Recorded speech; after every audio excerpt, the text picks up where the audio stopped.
नमस्कार मंडळी, आज आपण करणार आहोत अंडा राईस। त्यासाठी पाणी उकळायला ठेवलेले आहे। पाण्यामध्ये कोरडे मसाले टाकून घ्यायचे, तेजपत्ता, लवंग, जिरं, दालचिनी, हिरवी मिरची, तेल, मीठ आणि पाण्याला उकळी येऊ द्यायची आहे। आणि चांगले स्वच्छ धुतलेले तांदूळ त्या उकळत्या पाण्यामध्ये टाकून घ्यायचं आहे। इकडे अंडे शिजून घेतलेले आहे, त्याचे साल काढून घ्यायचे आहे आणि असे अंड्यांना काप द्यायचा आहे, म्हणजे या कापामध्ये आपला चांगला मसाला जाऊन बसेल। आणि आता कोरडे मसाले टाकूया, हळद, मीठ, तिखट आणि मसाला।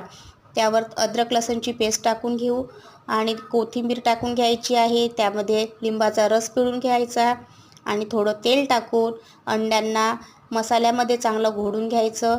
पहा कसं छान असं मसाला अंड्यांना लागलेला आहे आणि कापामध्ये अंड्यांना जे काप दिलेले आहे त्यामध्ये तो मसाला जाऊन बसतो आणि 5 मिनिटं ते तसंच राहू द्यायचं। इकडे आपला राईस झालेला आहे आणि त्याला एका चाळणीमध्ये मी काढून घेतलेलं आहे। फोडणीची तयारी करून घेऊया। कढई गॅसवर ठेवलेली आहे, त्यामध्ये 2 माप तेल टाकून घ्यायचं आणि हे पहा कढई आणि गॅसवर ठेवलेली आहे आणि त्यामध्ये 2 माप तेल टाकलेलं आहे आणि त्या तेलामध्ये तेल तापल्यावर तेजपत्ता, जिरं टाकून घ्यायचं, बारीक चिरलेला कांदा आणि हिरवी मिरची, लसूण अद्रकची पेस्ट टाकून झाल्यावर त्याला चांगलं होऊ द्यायचं आहे आणि नंतर टोमॅटो टाकून घ्यायचं।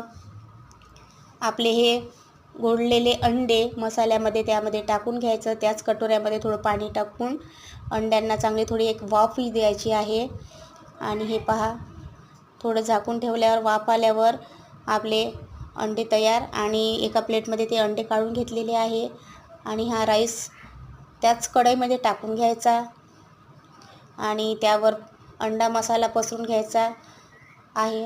हे पहा राईस टाकलेले आहे आणि हा अंडा मसाला पसरून घेतलेला।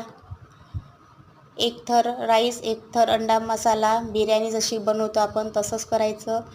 आणि त्याला नंतर मग मी टोमॅटो आणि सांबाराने गार्निश केलेलं आहे, तूप वरून टाकलेलं आहे। तूप आपलं कबूतर उडत आहे असं दिसत आहे आणि छान ते तूप वितळून जाते। त्याला झाकून ठेवायचं 10 मिनटं, वाफेवर भात छान फुलून येतो आणि आपला अंडा राईस तयार आहे। तुम्हाला माझे व्हिडिओ आवडत असल्यास लाईक करत जा, सबस्क्राईब करा आणि कमेंटसुद्धा करत जा। धन्यवाद। जमलं का?